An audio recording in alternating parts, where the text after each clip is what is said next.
नमस्कार, सुबह के 10 बज गए हैं। मैं प्रतिबिंब शर्मा हाजिर हूं अभी तक के तमाम अपडेट्स के साथ। अपडेट एट 10 में सबसे पहले नजर बड़े अपडेट्स पर। सरकार द्वारा आम चुनाव में युवाओं की भागीदारी सुनिश्चित करने के लिए बुधवार से देश भर के उच्च शिक्षण संस्थानों में शुरू किए गए मेरा पहला वोट देश के लिए अभियान को यूजीसी ने दिया समर्थन। अभियान का उद्देश्य राष्ट्र के व्यापक हित में युवाओं को मतदान के लिए प्रोत्साहित करना और मताधिकार की उपयोगिता बताना। प्रधानमंत्री नरेंद्र मोदी मॉरिशस के प्रधानमंत्री के साथ आज करेंगे मॉरिशस के अगालेगा द्वीप पर नई हवाई पट्टी और एक जेट्टी का संयुक्त रूप से उद्घाटन। वीडियो कॉन्फ्रेंस के जरिए विकसित मध्य प्रदेश कार्यक्रम को भी करेंगे संबोधित।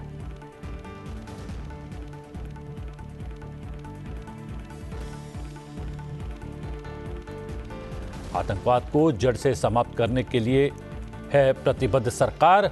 मुस्लिम कॉन्फ्रेंस जम्मू और कश्मीर के सुमजी गुट और भट्ट गुट को घोषित किया विधि विरुद्ध संगठन। गृह मंत्री अमित शाह ने कहा, गैर कानूनी गतिविधियों में संलिप्त हर व्यक्ति को भुगतने होंगे कठोर परिणाम। विश्व स्वास्थ्य संगठन के मंच पर भारत ने चीन की तरफ से पेश आईएफडी पर लगाई रोक। भारत को मिला दक्षिण अफ्रीका का साथ। भारत ने कहा, WTO व्यापार से जुड़ा एक वैश्विक संगठन। इस वैश्विक संगठन का केवल व्यापारिक मुद्दों पर ही होना चाहिए फोकस। भारत और अमेरिका के वरिष्ठ अधिकारियों के बीच नई दिल्ली में होमलैंड सिक्योरिटी डायलॉग हुआ संपन्न। द्विपक्षीय सहयोग को मजबूत करने के लिए साथ आए दोनों देशों के अधिकारी। आतंकवाद, हिंसक चरमपंथ, ड्रग ट्रैफिकिंग, संगठित अपराध के मुकाबले के लिए आवश्यक कदमों पर हुई गहन चर्चा।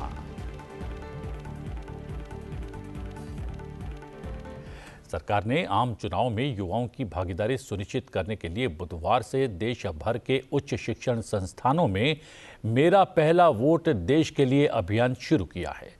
इस अभियान का उद्देश्य राष्ट्र के व्यापक हित में युवाओं को मतदान के लिए प्रोत्साहित करना और मताधिकार की उपयोगिता को बताना है।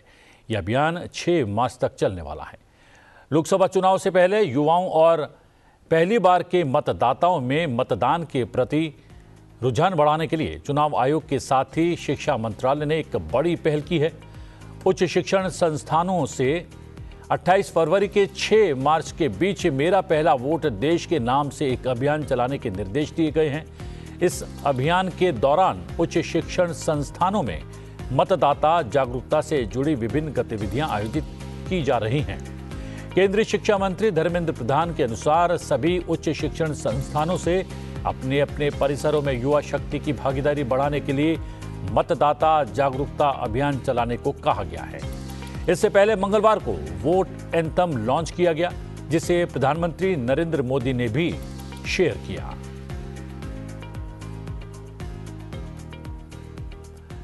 प्रधानमंत्री नरेंद्र मोदी और मॉरिशस के प्रधानमंत्री प्रविंद जगन्नाथ आज मॉरिशस के अगालेगा द्वीप पर नई हवाई पट्टी और सेंट जेम्स जेट्टी का संयुक्त रूप से उद्घाटन करने वाले हैं।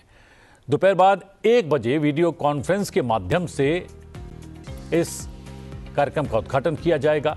अगालेगा द्वीप पर 6 सामुदायिक विकास परियोजनाओं का भी लोकार्पण किया जाएगा। इन परियोजनाओं का उद्घाटन भारत और मॉरिशस के बीच मजबूत और दशकों पुरानी विकास साझेदारी का प्रमाण है। परियोजनाएं मॉरिशस के मुख्य क्षेत्र के साथ अगालेगा द्वीप के साथ संपर्क को मजबूत करेंगी और समुद्री सुरक्षा को मजबूती प्रदान करेंगी।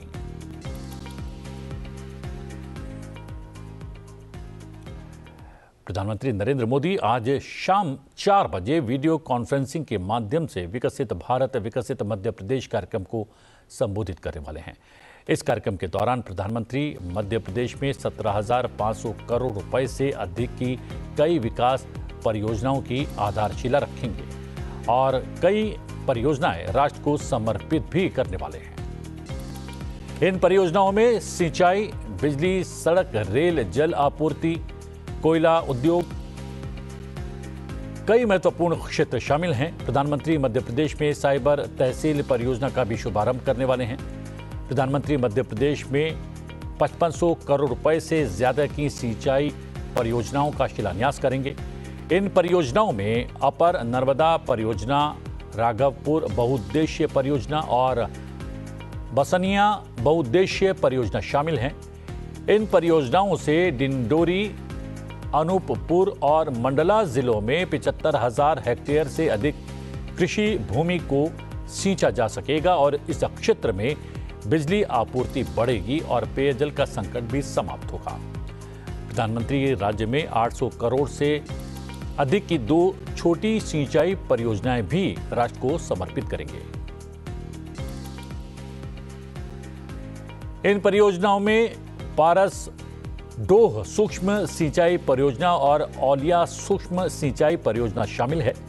ये सूक्ष्म सिंचाई परियोजनाएं बैतूल और खंडवा जिलों में 26,000 हेक्टेयर से अधिक भूमि की सिंचाई की आवश्यकताओं को पूरा करेंगी। प्रधानमंत्री 2200 करोड़ रुपए से अधिक की लागत से निर्मित 3 रेलवे परियोजनाएं भी राष्ट्र को समर्पित करेंगे। इन परियोजनाओं में वीरांगना लक्ष्मीबाई झांसी, जखलौन एवं धौरा आगासोड मार्ग पर तीसरी लाइन की परियोजनाएं, न्यू सुमावली जोरा अलापुर रेलवे लाइन में गैस परिवर्तन परियोजनाएं और पोवारखेड़ा जुझारपुर रेल लाइन फ्लाईओवर की परियोजना शामिल हैं। ये परियोजनाएं रेल कनेक्टिविटी में सुधार करेंगी और क्षेत्र के सामाजिक आर्थिक विकास में योगदान देंगी।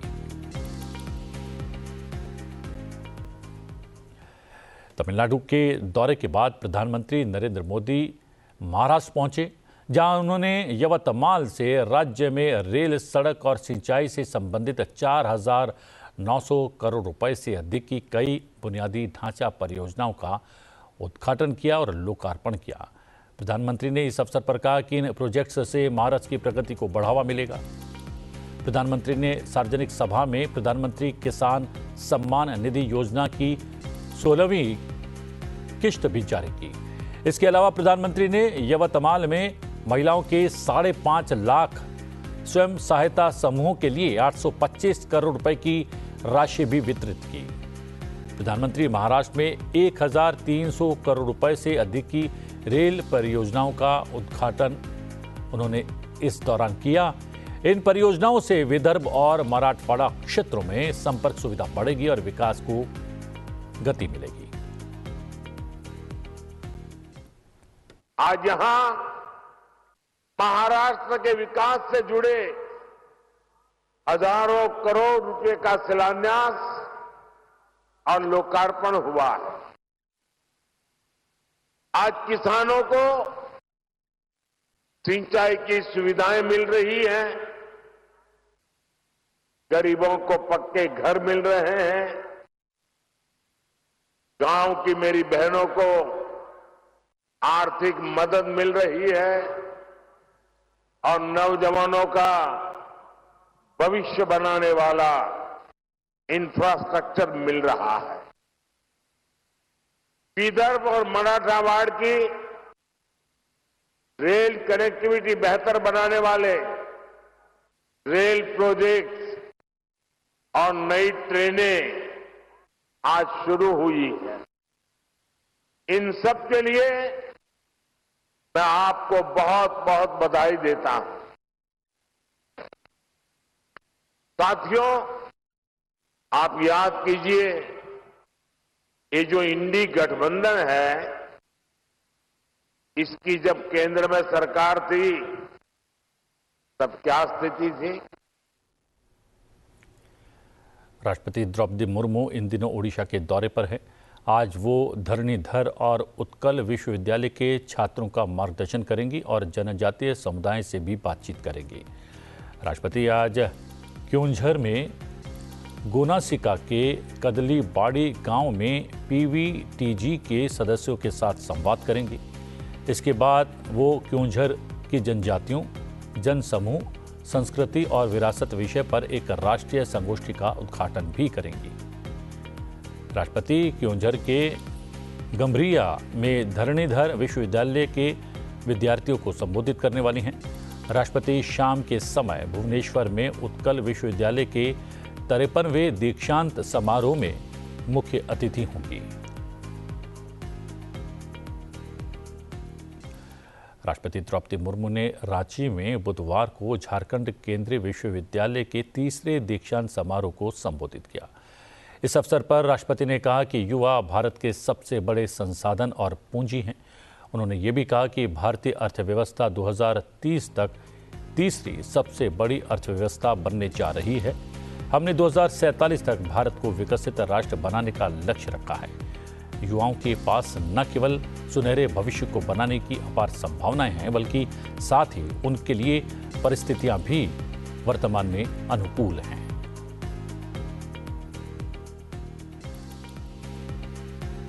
राष्ट्रपति ने छात्रों से कहा कि उनका दायित्व केवल अपने लिए एक अच्छा जीवन बनाना नहीं है, समाज और देश के निर्माण में महत्वपूर्ण भूमिका निभाना भी है।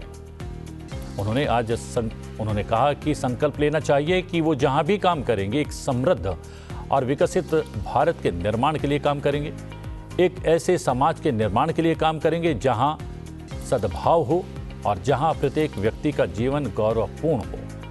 राष्ट्रपति ने कहा कि भारतीय संस्कृति, विशेष रूप से जनजातीय समाज की संस्कृति के संरक्षण, अध्ययन और प्रचार के लिए झारखंड केंद्रीय विश्वविद्यालय की सराहना की जानी चाहिए। भारत की अर्थव्यवस्था आज विश्व में 5वें स्थान पर है और 2030 तक हम तीसरी सबसे बड़ी अर्थव्यवस्था बनने वाला है। आप सभी को ज्ञात है कि हमने भारत को 2047 तक एक विकसित राष्ट्र बनाने का लक्ष्य रखा है। ऐसे में आपके पास एक स्वर्णिम भविष्य के निर्माण की एक न केवल आधार संभावनाएं हैं, अपार संभावनाएं हैं, बल्कि उनके अनुकूल परिस्थितियों को भी हमको बनाना होगा। आपका दायित्व सिर्फ अपने लिए एक अच्छा जीवन के निर्माण का ही नहीं है, आपका ये भी नैतिक कर्तव्य है कि आप समाज व देश निर्माण में भी महत्वपूर्ण भूमिका निभाएं। आप आज प्रतिज्ञा लें कि आप जिस क्षेत्र में कार्यरत होंगे वहाँ एक समृद्ध एवं विकसित भारत के निर्माण के लिए कार्य करेंगे, एक ऐसे समाज के निर्माण के लिए कार्य करेंगे जहाँ समरसता हो और जहां प्रत्येक व्यक्ति का जीवन गरिमापूर्ण हो। इस बीच लोकसभा अध्यक्ष ओम बिरला ने अपने संसदीय क्षेत्र कोटा स्थित IIIT कोटा के दीक्षांत समारोह में छात्रों से संवाद किया। इस अवसर पर उन्होंने कहा कि IIT और IIIT जैसी संस्थाओं के कारण भारत की प्रतिष्ठा संपूर्ण विश्व में है। यहाँ के विद्यार्थी सामाजिक, आर्थिक, औद्योगिक परिदृश्य बदलते हुए वैश्विक चुनौतियों का समाधान कर रहे हैं। लोकसभा अध्यक्ष ने छात्रों का आह्वान किया और उनसे कहा कि भारत के इस अमृतकाल में वो अपने ज्ञान और नई सोच से देश को लाभान्वित करें। उन्होंने छात्रों से कहा कि वो जो कार्य करें उसमें राष्ट्र प्रथम की भावना सर्वोपरि होनी चाहिए। साथ ही ये भी सुनिश्चित करें कि आपका प्रत्येक निर्णय सशक्त, विकसित और आत्मनिर्भर भारत के निर्माण में महत्वपूर्ण योगदान दे। लोकसभा अध्यक्ष ने कहा कि छात्र अपने संस्थान के आसपास के गांवों में सामाजिक क्षेत्र में अपनी भूमिका निभाएं और गांव के बच्चों और युवाओं को शिक्षित करें और उन्हें प्रोत्साहित करें। ये समय भारत के लिए बहुत अनुकूल समय है। ये समय भारत के अमृतकाल का समय है और ये समय हम सबके लिए भी इसलिए भी महत्वपूर्ण है कि सदी में हम दुनिया में जो कुछ भी परिवर्तन हो रहा है उसका नेतृत्व हम करें। इसलिए आप पर बहुत बड़ी जिम्मेदारी है देश आपसे बहुत अपेक्षाएं करता है, आकांक्षा करता है, और इस संस्थानों के माध्यम से ही हम बेहतर भविष्य की सपना सजोते हैं। और इसलिए मुझे आशा है कि मैं यहां पढ़ने वाला विद्यार्थी इस डिजिटल टेक्नोलॉजी के अंदर, इस सूचना प्रौद्योगिकी के जो आज का सबसे महत्वपूर्ण क्षेत्र है, उस क्षेत्र में बहुत बड़ा परिवर्तन करेगा। भारत और अमेरिका के वरिष्ठ अधिकारियों के बीच राजधानी दिल्ली में होमलैंड सिक्योरिटी डायलॉग का आयोजन किया गया। इसमें आतंकवाद, ऑनलाइन कट्टरपंथी कंटेंट, साइबर क्राइम, संगठित अपराध और ड्रग ट्रैफिकिंग समेत सुरक्षा से संबंधित विभिन्न मामलों पर चर्चा हुई। डायलॉग में भारत की तरफ से केंद्रीय गृह सचिव अजय भल्ला और अमेरिका से होमलैंड सिक्योरिटी डिपार्टमेंट की कार्यवाहक उप सचिव क्रिस्टी केनेगेलो और उनके प्रतिनिधि मंडल ने हिस्सा लिया। होमलैंड सिक्योरिटी डायलॉग के दौरान दोनों पक्षों ने काउंटर टेररिज्म और सुरक्षा संबंधी विभिन्न क्षेत्रों में जारी सहयोग की समीक्षा की। दोनों पक्षों ने सुरक्षित और वैध माइग्रेशन सुनिश्चित करने, अवैध माइग्रेशन, मानव तस्करी, धन शोधन, साइबर अपराधों से मुकाबला करने और आतंकवादियों की फंडिंग सहित अन्य अवैध गतिविधियों के लिए साइबर क्षेत्र के दुरुपयोग को रोकने के लिए आवश्यक कदम उठाकर दोनों देशों के लोगों के बीच जीवंत संबंधों को मजबूत करने पर भी प्रतिबद्धता दोहराई गई। हिमाचल प्रदेश में जारी राजनीतिक घमासान के बीच विधानसभा स्पीकर ने बुधवार को बीजेपी के 15 विधायकों को विधानसभा से निष्कासित कर दिया, जिसमें नेता प्रतिपक्ष जयराम ठाकुर का नाम भी शामिल है। हिमाचल प्रदेश में जारी सियासी संकट पर कांग्रेस को बड़ी राहत मिली है। विधानसभा में बुधवार को विपक्ष की अनुपस्थिति में हिमाचल प्रदेश विनियोग विधेयक 2024 को पारित कर दिया गया। 15 भाजपा विधायकों के निष्कासन और अन्य 10 के वॉकआउट के बाद सुक्खू सरकार ने बजट को सदन से पास करा लिया और विधानसभा सत्र को अनिश्चितकाल के लिए स्थगित कर दिया। नेता प्रतिपक्ष जयराम ठाकुर ने विधानसभा अध्यक्ष के इस कदम को लोकतंत्र की हत्या बताया है। जिस प्रकार की हमने मांग की है और जिस प्रकार से हमने बात की थी विधानसभा के अंदर कि जब वहां पर वॉइस वोट हमको कन्विंसिंग नहीं लगा, सूरत में हमने एक ही मांग की थी कि वहां पर डिवीजन ऑफ वोट की इजाजत दी जाए, लेकिन अध्यक्ष महोदय जी ने हमारी बात को नहीं सुना। 2 बार हाउस एडजर्न कर दिया और जब उनको मिलने के लिए गए तो मार्शल खड़े कर दिए, जिन मार्शल ने हमारे विधायकों के साथ बहुत मिसबिहेव किया, धक्का मुक्की की और विधायक घायल हुए हैं उसमें। ये कभी भी हिमाचल प्रदेश की विधानसभा के अंदर कभी ऐसा हुआ नहीं।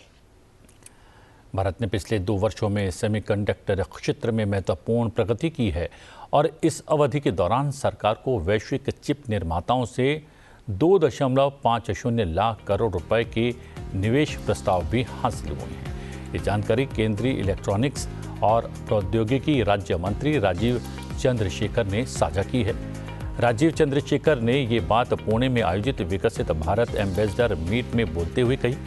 उन्होंने इस अवसर पर कहा कि भारत अपनी समावेशी नीतियों के मामले में दुनिया भर के देशों के लिए प्रेरणा का स्रोत बन गया है। राजीव चंद्रशेखर ने स्पष्ट किया कि पिछले 10 वर्षों में भारत फ्रजाइल 5 की लीग से बाहर निकल गया है और दुनिया की 5वीं सबसे बड़ी अर्थव्यवस्था बन गया है।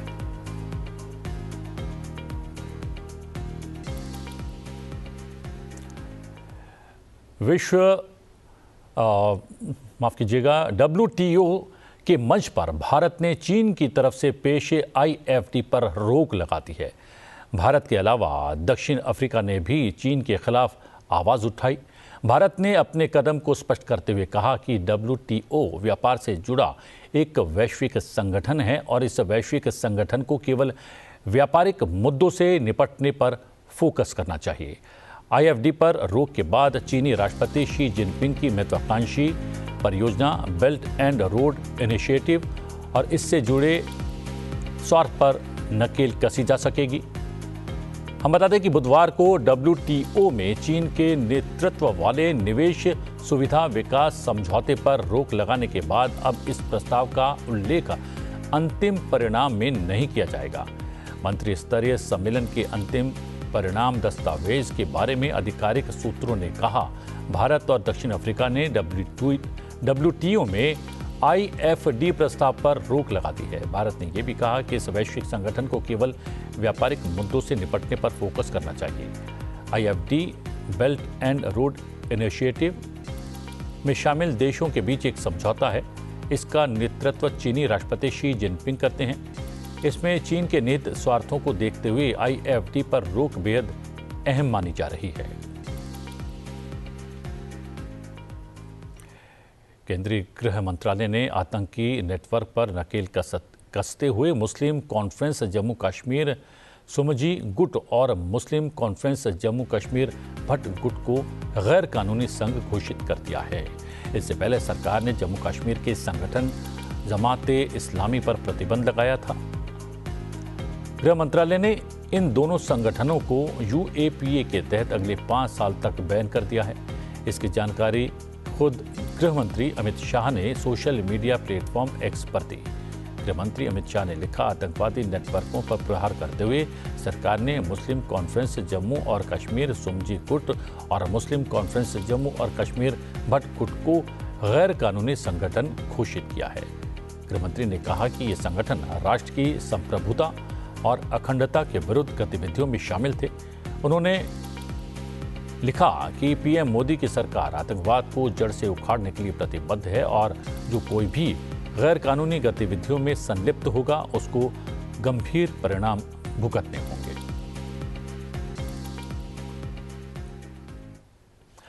बाबा महाकाल की नगरी उज्जैन में उज्जैनी व्यापार मेला 2024 का भव्य आयोजन होने जा रहा है। इस अवसर पर व्यापार मेला और इन्वेस्टर्स समिट भी आयोजित होंगे। उज्जैनी विक्रम व्यापार मेले का समापन 9 अप्रैल 2024 को शिव ज्योति अर्पण कार्यक्रम के साथ किया जाएगा। विक्रमोत्सव का आयोजन 1 मार्च से 9 अप्रैल तक उज्जैन में भव्य स्तर पर किया जा रहा है।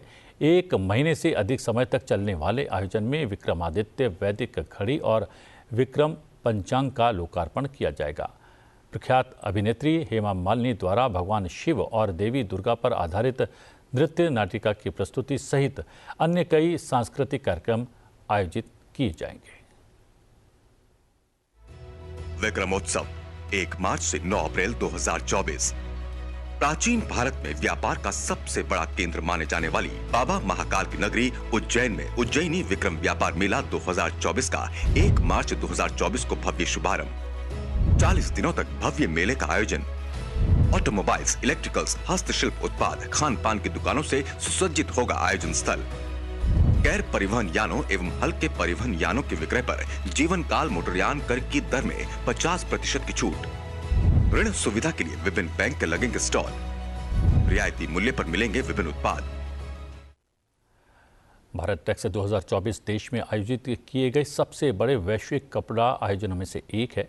प्रधानमंत्री नरेंद्र मोदी ने भारत टेक्स 2024 का उद्घाटन किया। चलते चलते आपको छोड़े जाते हैं भारत टेक्स से जुड़े विशेष वीडियो के साथ। मुझे दीजिए आज्ञा, लेकिन देखते रहिए संसद टीवी। नमस्कार।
more people are buying from India perhaps than they were before. It's always been a big sourcing region for us, and it's really important that we continue to grow it.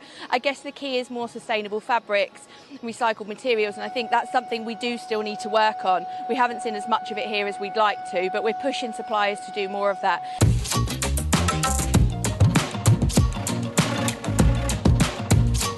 It's a wonderful opportunity to visit it, to see our customers also, and to see that what India possesses and what India can present to the world. I'm very happy to see it. Must congratulate to Government of India, Prime Minister Modi. I especially like your production and the quality is good. So I only buy from India. I don't buy from China or anywhere else.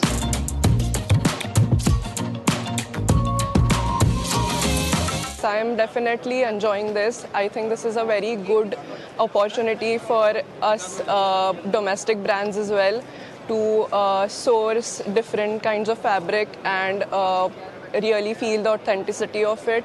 And I feel this is a very nice initiative by our government.